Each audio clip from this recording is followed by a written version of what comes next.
안녕하세요. 저는 대학교 2학년 시절, 알게 된, 친구와 술을 마시고 있었어요.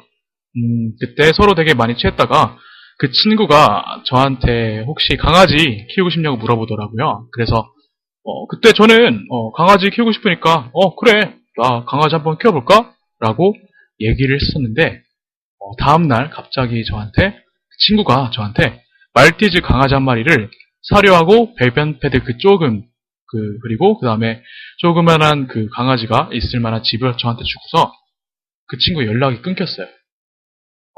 왜 연락을 끊었을까 생각을 해봤더니 강아지가 몸에서 이상한 냄새가 나더라고요. 음, 그래서 병원에 바로 데려갔는데 그 병원에서 의사 선생님께서 말씀하시기를, 아, 강아지가 지금 피부병에 걸려 있다라고 얘기를 하시더라고요. 그래서, 저는 그때 대학생 신분이었고, 그리고 그렇게 친한 친구는 아니었는데 그래도 친구가 저한테, 어, 주고 간 거니까 책임을 져야겠다는 생각으로 술 사 먹을 돈도 아끼고, 그래서 한 달에 15만 원 정도라는, 제가 대학생이니까 대학생 입장에서는 거금을 들어가면서 피부병을 다 고치고 그리고 예방 접종까지 다 마쳤어요. 아이의 상태가 괜찮아지니까 저도 마음이 놓였는지 다시 원래 생활로 돌아가게 되었죠. 근데 사실 생각해 보면은 강아지가 많이 불안했을 것 같아요. 왜냐면 제가 자는 시간, 그리고 그다음에 제 과 특성상 집에 있는 시간이 그렇게 많이 있지 않았거든요. 제가 자취방에 있었는데, 그래서 아마 그 강아지는 외로워서 제 흔적을 찾다가 빨래통도 뒤지고, 신발도 부러다가 침대에 가져다 놓고는 했어요. 근데 그 당시 저는 사실 그러니까 반려동물의 심리에 대해 뭐랄까 되게 그렇게 생각을 쓰질 않아서, 어, 집에 와서 빨래통 흐트러져 있는 걸 보고 굉장히 화도 내기도 하고, 그리고 혼내기도 했어요, 많이. 결국에는 방학이 되어서 자취방 자취방이 아닌 제가 원래 살던 집으로 강아지를 데려갔어요. 다행히 아버지하고 어머니가 강아지를 굉장히 좋아해 주셔서 다행이었는데, 음, 어떠한 일이 생겨서 강아지를 데리고 살 수가 없게 되었어요. 그리고 그 이후로 나온 제 자취방에서는 다시 다른 자취방이었는데, 다시 한 번 더 그 강아지를 키울 수가 없게 되어서 결국에는 다른 집으로 입양을 보내게 되었다고 얘기를 하셨어요. 그리고 이분께서 지금 그때 당시를 생각해 보면은 본인은 강아지를 키우기에 그렇게 적합한 사람이 아니었다라고 생각을 하신대요. 왜냐면 반려동물이 사람이랑 똑같이 외로움을 많이 타니까 그런 부분에 있어서 뭐랄까 본인이 책임감을 가지고 대해줄 수 있지 않으면 반려동물 키우는 거에 대해서 한번 좀 생각을 해봐야 되지 않겠나. 물론 이제 이분께서는 그때 당시에 어떤 그런 강제로 떠맡게 된 그런 상황이 있었으니까, 그래서 덧붙이는 말씀이, 만약에 내가 이 아이를 정말 행복하게 하고 그리고 이 아이가 나와 행복하게 살 수 있을 어떠한 그런 경제적 그리고 심적, 시간적 여유가 있을 때 그런 고민을 열심히 한 다음에 반려동물과 함께 행복한 시간을 보낼 수 있을 때 시간을 보내면은 반려동물을 키우는 걸 결정하면 참 좋을 것 같다라고 이분께서 얘기를 해주셨어요. 음, 저도 되게 공감해요.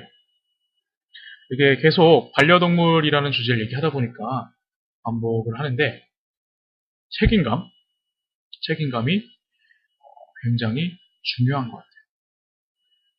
생명이에요, 생명. 반려동물은 그냥 일부러 애완동물이라고 하지 않고 반려동물이라고 하는 이유가 있잖아요.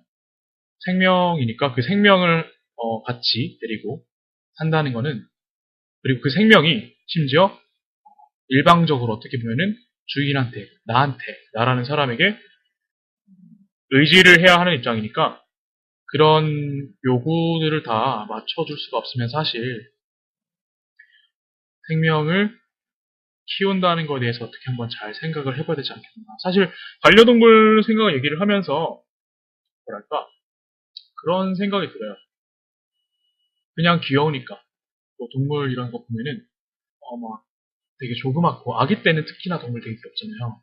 되게 조그맣고 막 털도 되게 부드러울 것 같고 그리고 눈망울도 똘망똘망해서 쳐다보고 싶고 손으로 만져보고 싶고 근데 이런 거를 어렸을 때부터 부모님이 교육을 참 많이 잘 해주셔야 돼요. 동물은 생명이 있는 존재이기 때문에 그거를 되게 뭐랄까 쉽게 쉽게 그냥 장난감처럼 생각을 하지 말고 잘 되게 책임감 있게 키울 수 있을 때 부모의 역할이 다시금 중요하다는 것을 생각을 하게 되는 것 같아요. 생명에 대한 책임감이 되게 무거운 것 같다고 얘기를 해주셨는데 하여튼 네, 익명으로 사연을 읽어드렸는데 다비치의 받는 사랑이 주는 사랑에게 라는 노래 하나 틀어드리고 다시 오도록 할게요. 지금 저희 실시간 채팅방 카톡방에서 JJ님께서 다른 분들께 물어보고 싶은 게 있다고 지금 얘기를 하셨어요. 아까 그 별이 사연 보내주신 분인데 별이가 집에 가족들이 나가면 외로워할 것 같아서 새로 유기견 센터에서 친구를 알아보고 있는데 오히려 별이가 소외감을 느끼지 않을까 걱정이에요. 다른 분들은 어떻게 생각하시나요? 별이가 친구를 잘 받아들일 수 있을까요? 라고 물어보셨어요. 근데 이거에 관해서 제가 들은 게 있는데 그 강아지들끼리도 강아지가 원래 그 서열 싸움이라는 게 있대요. 아까 우스갯소리로 루크님께서 제가 우리 집에서 저희 집에서 제가 애니보다 서열 아래라고 서열 꼴찌라고 그렇게 얘기를 했었는데 걔들끼리 진짜 그 서열이라는 게 있어서 본인들끼리 만약에 그 집에 키우는 강아지가 한 마리 이상일 경우에는 그러니까 두 마리부터는 그 개들 사이에서도 어떠한 그런 보이지 않는 권력 다툼이라고 얘기하면 좀 이상한가요? 자기들끼리 서열을 이제 정하는 거죠.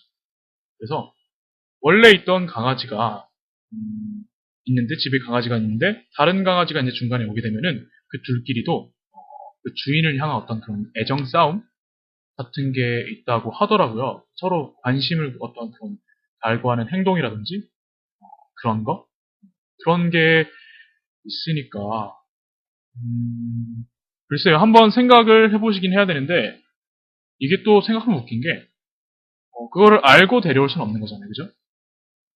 얘는 우리 별이랑 싸울 거야. 얘는 보니까 싸울 것 같지는 않게 생겼는데? 얘는 생긴 게 착하게 생겼으니까 별이가 잘 받아주겠지? 라고 이게 정할 수는 없는 거니까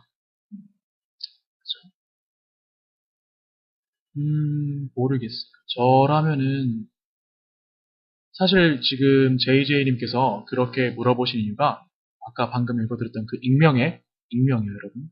익명의 사연이 그러니까 끝에 얘기해 주신 게 본인이 강아지를 혼자 두면은 외로워하니까 그런 걸 느끼고 그래서 혼자 두지 말고 만약에 자리를 잘 비우게 되거나 아니면 집에 잘 없는 경우에 강아지를 한 마리만 키운다면 좀 생각을 해봐야 되지 않겠나라고 얘기를 던져주셔서 JJ님께서 강아지가 한 마리니까 집에 가족이 없을 때 걱정이 돼서 그렇게 물어보신 것 같은데 청취자분들은 어떻게 생각하시는지 저도 사실 궁금하긴 해요.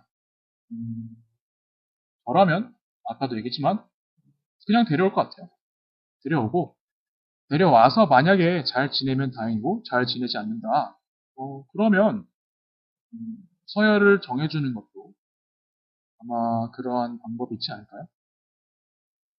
그 동물농장 보면은 잘 안 지내면 어떡하냐고요? 무책임하냐고. 아니요. 저는 지금 그러니까 무책임한 게 아니라 대화를 지금 얘기를 하는 거야. 만약에 잘 안 지내면 어, 여러분 그 동물농장이라는 프로그램 SBS에서 하는 거 있는데, 거기 보면은 강형욱 그 뭐라고 그러지? 동물 전문가 훈련을 시키시는 분이 계시는데, 그분 되게 놀라운 것 같아요. 그분 방송 보고 있으면 마치 동물이랑 말로 소통을 하는 것 같은 그런 느낌? 그런 느낌에서 아마 그분을 인터넷에서 찾아서 보면은 그런 서열 싸움이라는 점, 주인에 대한 애정 싸움에 대한 그런 컨텐츠도 있지 않을까. 그래서 그거는 본인이 직접 찾아보시는 거로, 저는 제가 전문가가 아니기 때문에 찾아보시면 좋을 것 같고요. 그 아저씨, 그죠? 그 아저씨 많이 오시죠. 그분이 그만큼 전문가니까 자주 오시는 것 같아요. 음, 그렇게 얘기를 해봤고요. 사실 오늘 준비한 사연 같은 경우에는 여기서 끝이에요. 어, 중간중간에 사연이나 아니면 다른 그런 에피소드들 있으면 제가 얘기를 해드리려고 했는데, 억지로 제가 어떻게 일부러 사연을 달라고 할 수는 없으니까요. 벌써 시간이 58분이에요. 제가 10시까지 한다고 그랬는데 시간이 되게 빨리 갔고 2시간이 사실 저도 방송 진행을 하면서 어떻게 지나가는지 모르겠어요. 마지막으로 클로징 멘트 하고 끝낼 건데, 오늘 반려동물 관련해서 주제로 해서 얘기를 나눠봤는데, 가벼운 주제도 있었고 무거운 주제도 있었고, 무거운 주제에 있어서는 제가 첫 방송이기도 하고 사실 그렇게 경험이 많은 건 아니니까, 그런 부분에 대해서 만약에 잘못 얘기를 했거나 아니면 잘못 전달된 내용이 있으면 양해를 부탁드리고요.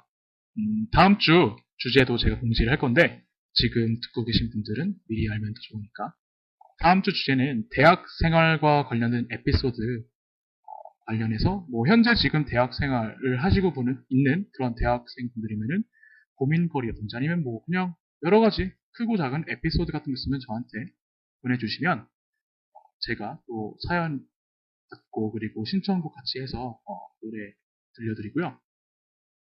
아니면 대학 생활을 앞두고 계신 우리 중고등학생 학생들, 아니면 이미 대학 생활은 다 대학교 생활을 졸업하고 회사 생활 내지는 취업 준비 내지는 사회 생활을 하고 계시는 그런 분들도 예전 그런 대학 생활을 추억하거나 아니면은 미래에 다가올 대학 생활에 대해서 이러이러한 얘기를 들었는데 그게 사실인가요? 그렇게 간단하게 질문만 하셔도 좋으니까, 굳이 사연이라고 제가 얘기를 해서 그렇게 심각하게 생각하지 않으셔도 될 것 같아요. 오늘 방송은 제가 녹화를 해서 편집을 조금 해서 올릴 생각인데, 아마 올리는 플랫폼은 페이스북 페이지에 그 고강맨의 잠시 너의 곁에, 거기가 될 것 같아요. 그 외 다른 공지사항 같은 경우에는 그 페이스북 페이지를 확인하시면은 제가 빠르게 업데이트를 할 테니까, 오늘 방송 들으신 분들은 이미 라이크 눌러주신 분들도 많겠지만 페이스북 페이지 고강면의 잠시 너의 곁에 라이크 눌러주시면은 항상 업데이트 가니까요. 눌러주시고, 다음 주도 똑같이 주제는 대학생활 에피소드라고 해서 일요일날 8시부터 10시까지 방송을 할 예정이니까, 혹시나 만약에 바뀌게 되면 제가 공지를 따로 할게요. 그때 또 같이 재밌게 2시간 동안 보냈으면 좋겠고, 일요일이 일주일의 마지막이 끝이자 그리고 처음이 시작이잖아요. 저랑 같이 2시간 동안 보내주셔서 저는 되게 좋았고 감사드리고요. 다음 주도 그렇게 만났으면 좋겠어요. 한 주 끝 마무리 잘 하시고 그리고 시작을 알리는 잘 하셨으면 좋겠고요. 저는 그러면은 신청곡 제가 나머지 아까 그 받았던 노래들 틀어드리고 그만 가보도록 할게요. 제가 멘트를 따로 하진 않겠지만 방송을 그대로 틀고 있을 테니까, 혹시나 만약에 노래를 듣고 싶으시다 하면은 제가 노래는 계속 틀어드리니까요. 방송 되셔도 되고요. 오늘 정말 감사드리고, 첫 방송이었는데 제가 실수도 한 부분 있었고 중간에 한 번 끊기도 했었는데 계속 남아주셔서 감사하다는 얘기를 드리고 싶어요. 마무리 잘 하시고 저는 그만 들어가 볼게요.